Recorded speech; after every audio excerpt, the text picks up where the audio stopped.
ओम शांति। हम बाबा के बच्चे मास्टर क्रिएटर हैं। किसी भी स्थान के वाइब्रेशंस को क्रिएट करने की क्षमता हमारे पास है। हम अपनी इस क्षमता का प्रयोग करें।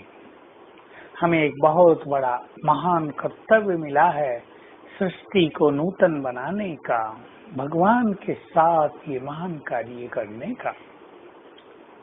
हम सभी को अपने घरों में, अपने परिवारों में, अपने सेवा स्थानों पर वाइब्रेशंस को रूहानियत से भरपूर करना है। जहाँ रूहानियत के भरे हुए वाइब्रेशंस होते हैं, वहाँ सभी कार्य बिल्कुल सहज हो जाता है। देवकुल की आत्माओं को वहाँ आकर्षण होने लगता है और सेवाओं में वृद्धि होने लगती है।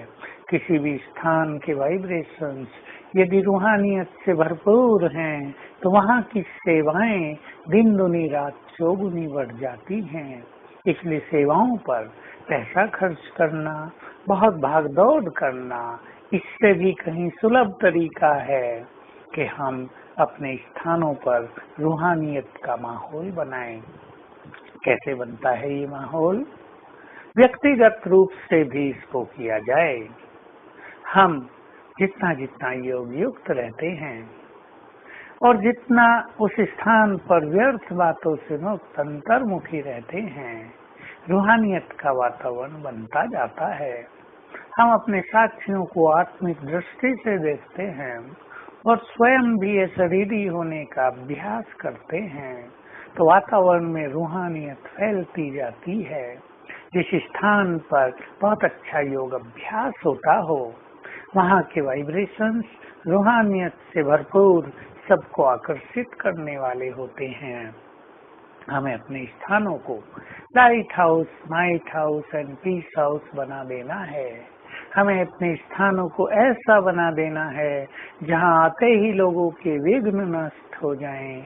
हमें इन स्थानों को ऐसा बना देना है जहां आते ही मनुष्य के चित्त के अज्ञान, अंधकार, विकारों की छाया समाप्त हो जाए।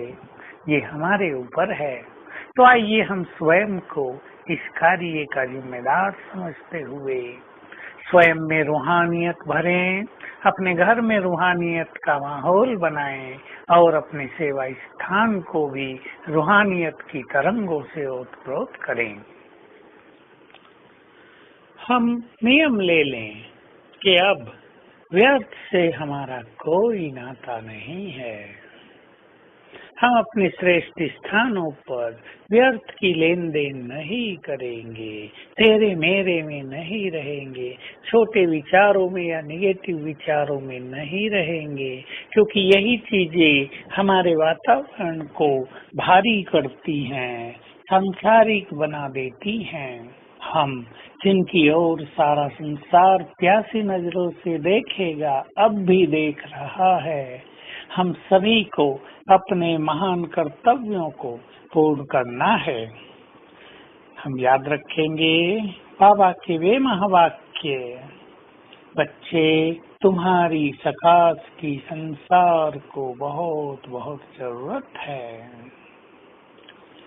जब दुखी होकर भक्त आत्माएं बाप को याद करती हैं, तो बाप अपने बच्चों को याद करते हैं, इन्हें सकाश दो।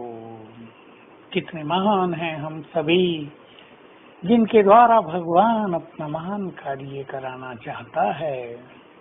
तो हम अपने को सक्षम बनाएं और विशेष रूप से नेपाल में जहाँ त्रासदी आई है, जहाँ अनेक आत्माएं दुखों से भरपूर हो गई हैं, जहाँ उन्हें कोई सहारा नजर नहीं आता है, हम सकाश दें, फरिश्ता बनकर उनके पास पहुँचे, उनके ऊपर आकाश में विचरण करें और उन्हें शांति की और शक्तियों की किरणें दें, ताकि उन्हें कुछ सहारे की अनुभूति हो सके, क्योंकि भगवान को पुकार पुकार के भी वो थकते जाते हैं।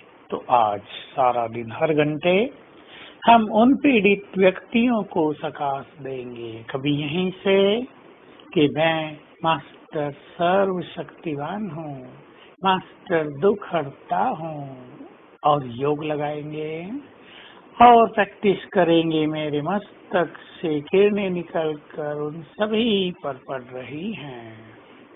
दूसरा अभ्यास करेंगे, मैं फरिश्ता वहीं आकाश में ऊपर हूँ, बाबा से शांति की किरणें मुझ पर पड़ रही हैं और मुझसे नीचे सब पर पड़ रही हैं। ओम शांति।